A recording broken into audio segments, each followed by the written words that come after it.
Guys, আজকে আমি আপনাদের ফেসবুক অ্যাকাউন্ট সুরক্ষার জন্য এমন ৩টি গুরুত্বপূর্ণ সেটিংস শেয়ার করব, যে ৩টা গুরুত্বপূর্ণ সেটিংস আপনি ফলো করলে আপনার ফেসবুক অ্যাকাউন্ট যদি কখনো হ্যাক হয় অথবা নাম্বার পাসওয়ার্ড যদি চুরি হয়ে যায়, তারপরেও সেই ব্যক্তি আপনার ফেসবুক অ্যাকাউন্টে ঢুকতে পারবে না, আর আপনি খুব সহজেই আপনার ফেসবুক অ্যাকাউন্টে উদ্ধার করতে পারবেন। তো চলুন কথা না বাড়িয়ে কাজটি শিখে আসি।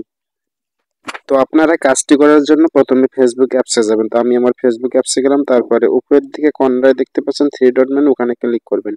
তারপরে একটু নিচের দিকে স্ক্রল করবেন, নিচের দিকে স্ক্রল করলে দেখতে পারবেন সেটিংস অ্যান্ড প্রাইভেসি, এখানে সিম্পলি সেটিংসে ক্লিক করবেন। তো আমি সেটিংসে ক্লিক করলাম। তারপরে উপরের দিকে দেখতে পাচ্ছেন পার্সোনাল ডিটেলস, এই পার্সোনাল ডিটেলস এই লেখাটাতে আপনারা ক্লিক করবেন। তো আমি এই পার্সোনাল ডিটেলসে ক্লিক করলাম। তো একটু নিচের দিকে স্ক্রল করবেন, স্ক্রল করলে আবার এগেইন পার্সোনাল ডিটেলস লেখাটি দেখতে পারবেন। তো আমি একটু নিচের দিকে স্ক্রল করলাম, দেখেন পার্সোনাল ডিটেলস, আবার সিম্পলি এখানে ক্লিক করবেন। তো এখানে ক্লিক করার পর এখানে আপনার পার্সোনাল ডিটেলস শো করবে। তো এখানে আমার দেখেন আমার কন্ট্যাক্ট ইনফো, এখানে আমার সিমের নাম্বারটি শো করতেছে।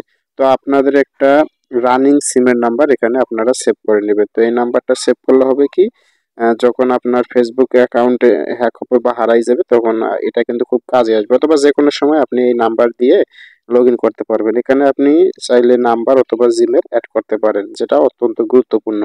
তো আমি ব্যাক করে এবার আরেকটা গুরুত্বপূর্ণ সেটিংস আপনাকে দেখাবো, যেটা আপনার ফেসবুক অ্যাকাউন্ট সুরক্ষা দিবে 100%। তো আমি ব্যাক করলাম, ব্যাক করে দেখেন উপরের দিকে একটা সেটিং শো করতেছে পাসওয়ার্ড অ্যান্ড সিকিউরিটি।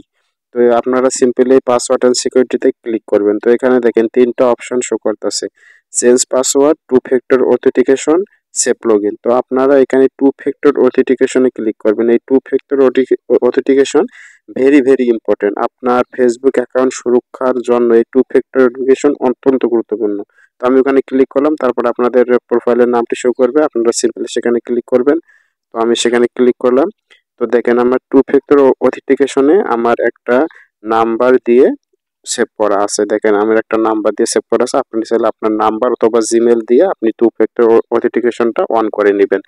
তো এই টু ফ্যাক্টর অথেন্টিকেশন অন করলে কি হবে, যে কেউ যদি আপনার ফেসবুক অ্যাকাউন্ট হ্যাক করে অথবা যদি সে নাম্বার পাসওয়ার্ড ইমেল জেনেও যায়, তারপরে সে লগ ইন করতে পারবে না। কারণ যখন লগ ইন করতে যাবে তখন আপনার নাম্বারে অথবা জিমেলে একটা কোড আসবে, কোডটা না পাঠানো পর্যন্ত সে লগ ইন করতে পারবে না। তাই টু ফ্যাক্টর অথেন্টিকেশন একটা ভেরি ভেরি ইম্পর্টেন্ট বিষয়। তো এটা আপনারা অন করে নেবেন। তো ব্যাক করুন। তো ব্যাক করে আমি আরেকটা আপনাদের ভেরি ভেরি ইম্পর্টেন্ট সেটিংস দেখাবো, সেটা হলো লগ ইন অ্যালার্টস। দেখেন নিচের দিকে দেখতে পাচ্ছেন। তো লগ ইন অ্যালার্টসে ক্লিক করার পর আপনার প্রোফাইলে ক্লিক করবেন, দেখেন ইন অ্যাপ নোটিফিকেশন, এই সেটিংসটা অন করে দিবেন। এই লগ ইন অ্যালার্ট সেটিংসটা অন করলে হবে কি, কেউ যদি আপনার অজান্তে আপনার নাম্বার পাসওয়ার্ড দিয়ে যদি কেউ লগ ইন করে, আপনার ফেসবুকে সাথে সাথে একটা নোটিফিকেশন আসবে, তখন আপনি বুঝতে পারবেন। তো আপনার ফেসবুক অ্যাকাউন্ট সুরক্ষা দেওয়ার জন্য এই 3টি সেটিংস করলেই যথেষ্ট। আপনারা এই 3টি সেটিংস করে রাখলে আপনার ফেসবুক অ্যাকাউন্ট 100% নিরাপদ থাকবে। এই 3টি সেটিংস করে রাখলে আপনি খুব সহজেই বুঝতে পারবেন যে আপনার ফেসবুক অ্যাকাউন্ট হ্যাক হয়েছে কিনা, অথবা আপনার নাম্বার পাসওয়ার্ড কেউ নিয়েছে কিনা। আর যদি কোনোভাবে কখনো আপনার ফেসবুক অ্যাকাউন্টে সত্যি সত্যি হ্যাক হয়ে যায়, অথবা কেউ যদি নাম্বার পাসওয়ার্ড জেনে যায়, তাহলে সে লগ ইন করতে পারবে না। আর তখন আপনি এই পদ্ধতিগুলো অবলম্বন করে আইডিটি ব্যাক আনতে পারবেন।